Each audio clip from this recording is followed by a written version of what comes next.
Good morning, and welcome to this afternoon's session of Pathways to Parenting Success. Today we'll be focusing on parental academic oversight, finding the right balance. I'm Alicia Connors-Bauer with Boulder County, and with me today we have two panelists, Dan Fox. Dan is a licensed professional counselor who has spent the past 15 years working with adolescents and their families. His diverse background includes running a summer camp, being a school counselor, and high school teacher, and director of September School. Dan holds a master's in psychotherapy from Naropa. We also have Carissa Gold, who is a licensed professional counselor who serves family in the Colorado Front Ranch as well as remotely in other parts of Colorado. She has a master's degree from Naropa University in transpersonal counseling with a focus in art therapy and a master's in fine arts and sculpture from the University of Colorado. In addition to her client work, Carissa is a national speaker, facilitator, and artist. Thank you for being here today. Thanks. Thank you. Before we get started, I would like to go ahead and thank our sponsors, without whom we wouldn't be able to make this show happen. That includes the Boulder Valley School District, Boulder Psychological Services, the Hope Coalition, the Louisville Public Library, the Parent Engagement Network, the Daily Camera, Centennial Peaks Hospital, Boulder County Healthy Youth Alliance, Boulder Counseling Cooperative, Temple Grandin School, Mamie Dowd Eisenhower Library, and the Boulder Public Library Foundation. So I'd like to go ahead and get started. One of the things that I think is really important as we talk about supporting kids academically and finding the right balance is thinking about what does that look like? What does support really look like, especially as kids progress through school? So could you talk a little bit about maybe some strategies that adults could use in elementary school and then how they might want to shift those as their kids move from elementary to middle and then into high school? And we'll go ahead and start with Dan. Thanks. Boy, elementary school I think is pretty important in terms of teaching our kids the rhythms that are required for focus and for some of the executive functioning skills that we're going to want them to acquire later. In terms of just planning and seeing the big picture. I've heard it said that in elementary school, our parents are really the ones that are the responsible party for doing homework. And I feel like in a certain way that's true, that it's on us to be able to teach these good habits. And if we wait until middle or high school to try to do that, one of the challenges is that at that age, our kids are really, thirsting to be more independent, and a lot of the things that we can help them learn in earlier childhood become harder when they want to just get a little more space, and it can become more conflictual. So elementary school, I feel like, is the time where we really get to lean in and try to establish good habits. Work before play, I think, is a really good rule of thumb. You want your kids to be able to figure out how to get their schoolwork done before they go and goof around. If the opposite happens, you tend to have them really interested in goofing around and then very resistant to the work. But if we establish that other rhythm, over time, the work just becomes part of your daily routine. When you dig into middle school, I feel like one of the real challenges is that you're going from a situation in elementary school where the classrooms are contained with one teacher and the 23, 25 students to having this academic growth in the context of what's a much more complicated social world. Both our kids' ability to kind of think more abstractly and to use that thinking to try to map out social situations and what other people are thinking and how they can relate to them. But also the school environment itself is much more wide open with all these different classrooms and kids, during passing period having much more space. And a lot of times it feels like there's a teen culture or an early adolescent culture, and then on the outside are the teachers in a way that's different than elementary school. And so a lot of the learning that's happening, especially in that first year in sixth grade, is much more about just figuring out how to manage social anxiety, how to get a sense of who you are in the context of this new social situation, and putting a lot of hey, you're in middle school now, time to buckle down. That might be great for second semester. But as you start middle school, helping them to find this balance between the academic skills that they learned at a simpler time in elementary school with this new social focus and awareness, that's really important. By the time they're in high school, we want to see that balance working, and we want to see the skills that we've taught them internalized. Now, again, we don't want to just push them out at the beginning of ninth grade and go, good luck, now it really counts. We want to make sure that first semester of transition is something where we'd rather start more involved and be able to kind of back away as they show that they're able to handle whatever the daily and weekly rhythms are to keep on top of their schoolwork. But at the same time, we want to have this eye towards them graduating and really taking command of this in a deep way, taking command of both their ability to get work done, but also to kind of map out how to manage their time and how to stay focused on their goals academically. And for a lot of us as parents, we have different priorities and different hopes for our kids than they do for themselves. And so we're kind of pulling them along a little bit with our efforts. And by the time high school is finishing up, we need to let that gap go. And I know we'll talk more later about how to do that. But I think high school is that time where we're trying to figure out how to get this more in their court so that they are learning how to learn. And then certainly in college, that's the real, we're hoping everything we've done up to that point helps them to launch and to land on their feet with all these internalized behaviors that they've practiced, and gotten really good at and believe in. I'll stop blabbing, but there you go. Okay. So, Carissa, what are your thoughts about, that shifting, or what support looks like as kids move between elementary, middle, and high school? Mm-hmm.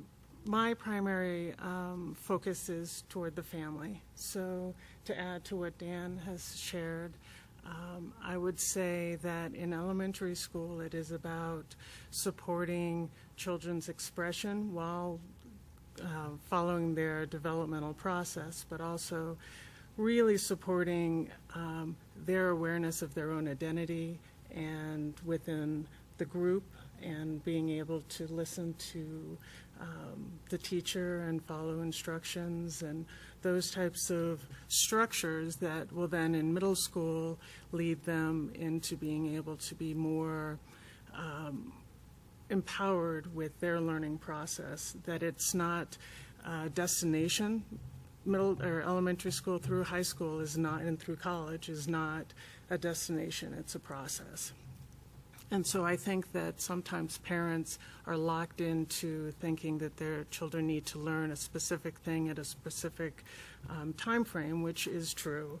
But also if there is an umbrella of acknowledging the process as well as the destination, I think that children can feel empowered to know their own learning styles, as well as to work with other classmates and to create that rapport with their teachers that provides a resourcing throughout the whole process for them. Also, what Dan's had noted was the social piece. I think in middle school, the families and children that I work with, that's a pretty challenging time of transitioning from a safe, structured environment with parents and teachers to really being out on their own and having to strike out into that social network while also balancing their collaborative classroom experience. And so that's the foundation, I think, that goes into high school development, which, again, identity and individual development and interests are needing to be fostered and supported. And so that if we create that foundation, again, coming back to the process of learning versus the destination, I think that that sets up not only the children and teens better, but it also allows for parents to direct their children as the learning process evolves. Great. One of the things that occurred to me as I was listening to the two of you talking, well, there was two things, actually. The first one is, what about for kids who are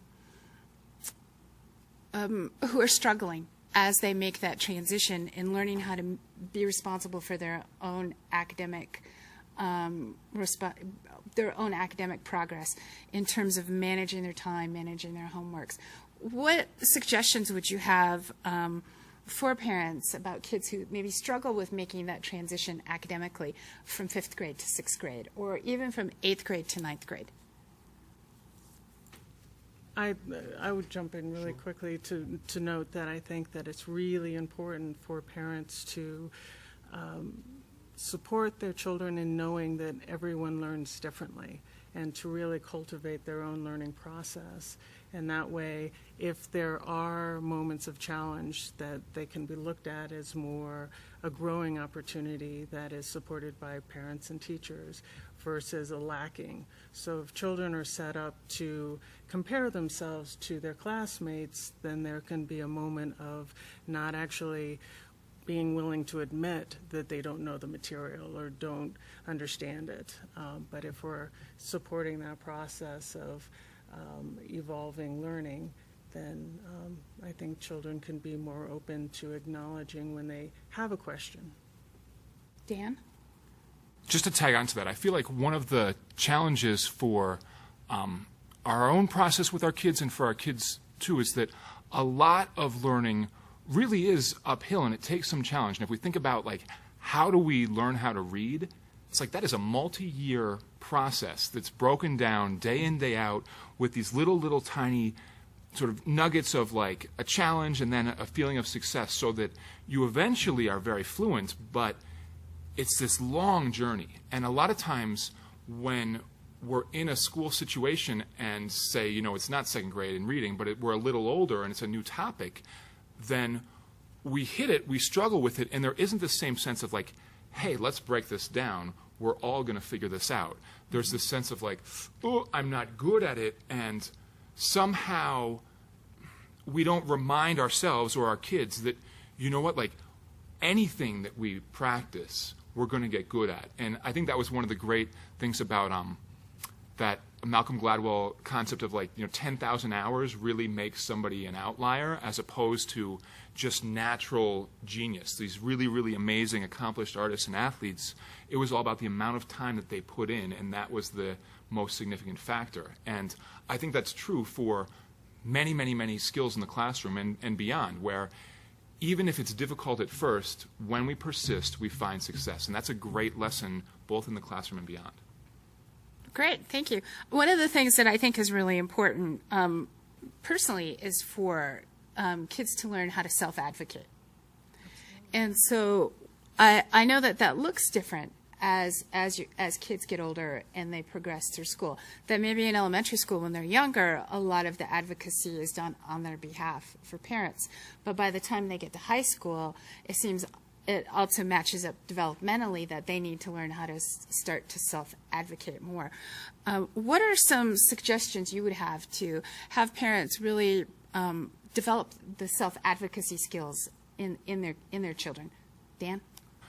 Boy, I think that practice is really important. And one of the things that we need to understand for our kids is that it's not like they have this theoretical model of what to say and do in this self-advocacy situation, and it's just a matter of like getting the courage or the motivation or feeling like it's a priority to do so. A lot of times it's like they'd be perfectly happy and willing to do that, but there's this sense of like, I don't even know what to say really, or how to sort of advocate for myself. And I feel like one of the things that we can do with our kids early on is that we don't have to really advocate on their behalf so much as to like do that process with them, so they sort of experience what that is like and what those conversations are like.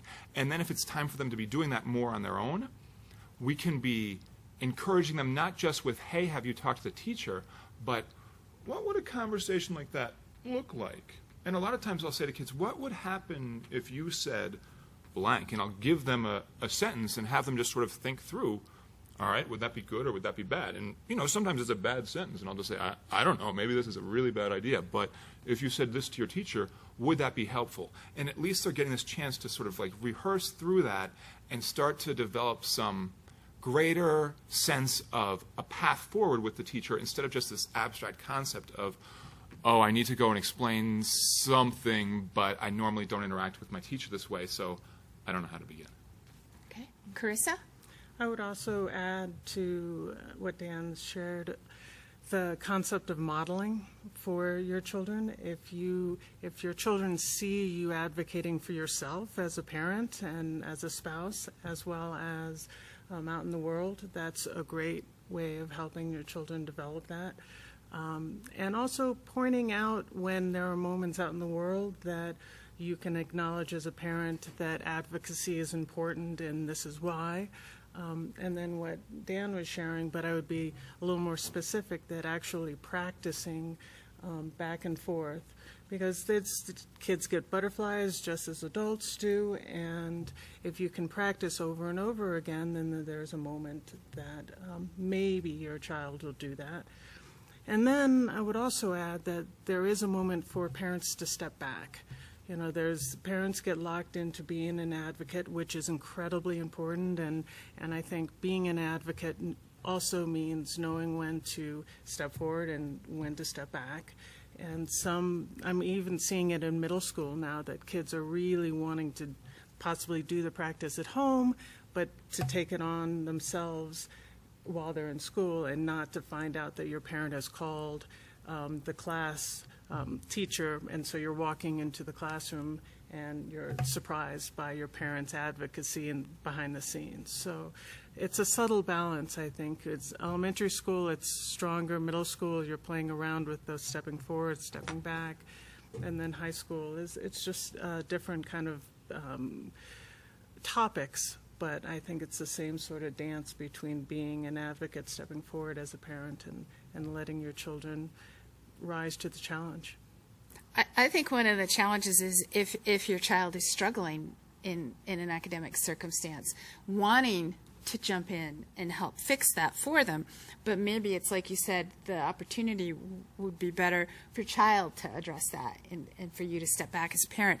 So one of the things I'm wondering is if you could maybe give some advice on recognizing when to step forward and maybe recognizing when it's appropriate to step back. Carissa? One piece I think that could be helpful for parents is to notice when they themselves are getting invested in their child's excelling. So it's the pride in being a parent is important, and it's wonderful, and all parents feel that. But at the same time, that could be one of those signs that I'm getting too invested in my child getting an A or being on the first string of the baseball team or whatever that is. That could be a hint. Boy, I think this is a real tricky one, because if our kids are a little bit off target in terms of what we're hoping for them, if we kind of intervene a little bit, we might be able to get them up to, where we want them to be performance-wise. But then there's that question of, all right, if you're filling that gap for them, when is that useful? How long is that useful for? Is it better to let them, have some moments where they maybe are underperforming and get the consequences for that? And I feel like a lot of that has to do with the size of the consequence and what might happen to them, academically if they're a little bit off track. For the most part, I feel like if you've been in a regular process with them along the way, it'll be clearer when to intervene and when to not intervene. And generally speaking, we don't want to intervene on stuff that sort of is like in their zone of like what they've already developed in their skill set. If it's something that they can be doing for themselves, but it's more of sort of like a motivational thing, or they're just bored or whatever, then I feel like we want to be holding them more to it and not bailing them out. If it's something that is really outside of their skill set, they're asked to write a 10-page paper and they can't write a 3-paragraph essay, then I think it's important to help make sure that the world is coming at them in a way that is appropriate so they can actually meet the challenge. But if they're not meeting the challenge because of something they're doing, they need the feedback on the inside, we got to just let that happen. Can I Sure. add one thing? Going back to modeling, I think that just to note, parents don't have to be perfect, and it's okay to make a mistake. And if you have that opportunity to share with your children that actually, after thinking about it, you would have done something differently, that's a great modeling for children to expand their comfort zone around not always being right, not always being perfect. that is a good segue into a question that we received from one of our audience members, which is understanding that we learn by experiences, which academic failures are acceptable growing experiences and which are catastrophic to future opportunity. Dan?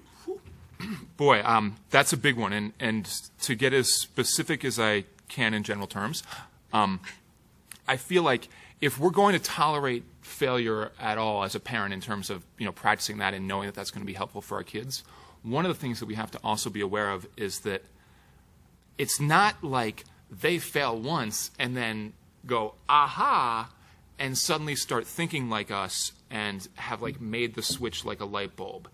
It's that this failure happens and then they need to sort of reflect on that and decide, was this something I could control? Am I responsible for changing that? Or is this more something where I go, oh, well, the teacher did this, or if my parents had done X, and if they're blaming the outside world, it might not even feel like a failure. So we don't want to oversimplify the benefit of hey, deal with the consequences, because that's our overlay of what we might feel if we were in their experience, and they're probably going through a very different thing.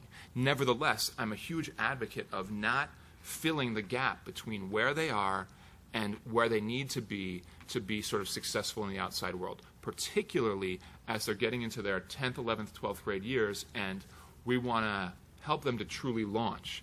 If we're filling a big gap in their senior year, we might be perpetuating their adolescence for a long time and creating a role for ourselves that goes on into their 20s. So I feel like there's this, it's like the limited sufficiency, whatever is sort of minimally sufficient to help your kiddo make sure that they don't kind of fall off the wagon, right? That catastrophic piece. And to me, catastrophic is really you can't go to, you've plagiarized and they kicked you out, as opposed to, well, if you don't get an A in this, and that might mean that 2 years from now you can't take this class, or you won't do this, and then you won't get into the, that's too much. If we intervene on that theoretical level of you might close a theoretical door down the road, then we've labeled things catastrophes that aren't. We have to really be clear that a safety and a destabilizing thing in their life is a big enough issue that we want to make a point to intervene. But even the intervention might just be, when they're old enough, hey, you got to deal with this. It's not going to go away, and just really trying to bring their attention to it rather than taking the ball and running with it and taking over. Okay. Carissa? I would agree with that, and also acknowledging that possibly in the context of true failures and the concern about that, two different pieces. One, that self-sabotaging, when we see that as in teachers, or teachers see that and parents see that, that to me is much more of a concern than it is not doing well on an exam. Certainly that can highlight depression, anxiety, stress, social issues, and that from elementary school through college is one of those highlighted pieces to watch for. And again, just I think what Dan was sharing in terms of acknowledging the benefits of regaining one's composure after not doing well on an exam or not understanding something, or raising one's hand in a classroom and having an experience that's not empowering can shut children down. And so you have to just kind of keep aware of what kind of learning style kids have and their process of being comfortable within discomfort and expanding that and knowing that it's a process. Okay. We have a few minutes left, and there's one more thing I'd like to touch on. So I'd like to ask you to sort of quickly answer this piece. You both talked about grades in your responses to your last question. And Infinite Campus provides us with so much more information as parent in terms of grades, assignments, days when they were in class, everything. And it can get a little overwhelming as a parent and really draw you into a place that maybe you shouldn't be in terms of feeling responsible for your child's academic success. So one of the questions I'm interested in knowing is, what do you think would be a really effective way to use Infinite Campus as a tool to support your kids academically and in finding that balance? And we have just a few minutes for this. Boy, I think the most effective way would be to help our kids learn how to use Infinite Campus. And it's sort of like that give them a fish versus teach them how to fish. Like if they can take the responsibility to go, oh, I want to track where I'm at, look at that, and have like a weekly rhythm or an every other week rhythm just to make sure they're on point, I think that's great. If that's happening, then you probably aren't having big conflicts about whether or not you should be intervening with your kid to begin with. So let's assume that there's a group of kiddos for whom they're not going to take on that responsibility, and we as parents got to go, all right, this is a double-edged sword, but I want to have the information. I think an effective way to do that would be to set up from the get-go with your kiddo, I'm going to be looking at this. I'm going to be doing it once a week. Let's sit down together on Friday and check this out. And then they can kind of see what you're doing and what you're paying attention to and start to learn that rhythm of like, boy, 17 weeks is a long time to be doing this every week. But that's actually what it takes to be successful for a semester. So if we can have them do it, I think that's great.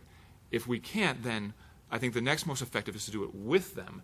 And then at a younger age, boy, if they're not really able to tolerate it, we're like, geez, are they telling the truth? Do we need to get to the bottom of it? That's where I feel like you really get into this tricky dynamic with Infinite Campus where if you're struggling with your teen or your middle schooler at that level, a lot of times Infinite Campus won't actually solve it. Just to be like, see, this is the truth, could get you into a conversation about, well, my teacher didn't update this, or I got this test grade changed, or the homework wasn't added, or whatever. And we get into this big kind of mess of an argument when really the questions that I'd be more curious about at that point are, why is it so hard to have a conversation about helping our kid be successful in school, and what might be going on either with them or in the relationship that is maybe needing to be attended to so that Infinite Campus can actually be an effective support instead of like a punishment or some kind of like, well, judgment day. Okay, Carissa? I completely agree. I think the transparency and collaboration between parent and child with that tool is necessary. What I see sometimes are parents behind the scenes checking and then creating additional stress on their children, bringing it in as more of a,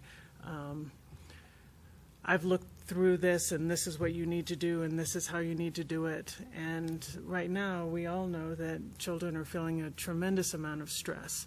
And so to minimize stress and also to be able to teach them the skills of tracking their own progress is the key to using that tool. Okay, great.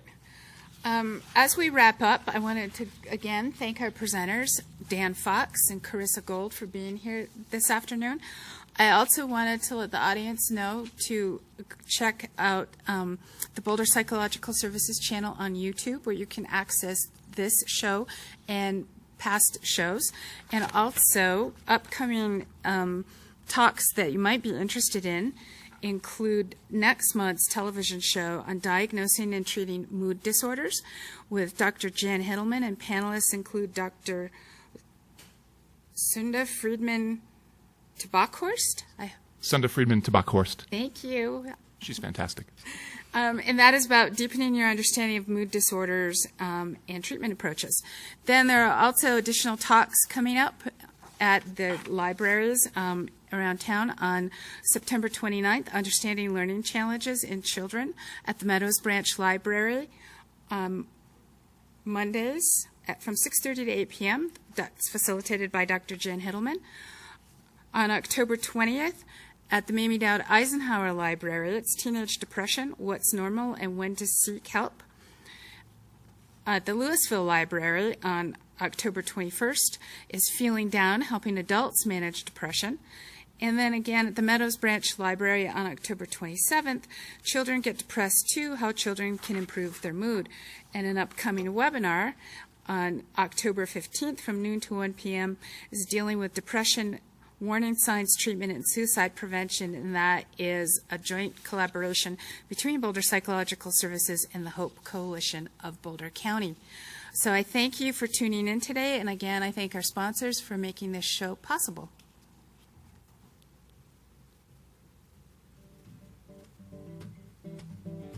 And now the planet started bowing down. soon the growth returns to fallow ground. But I know what's churning underneath the snow, and I love my baby and we've miles to go.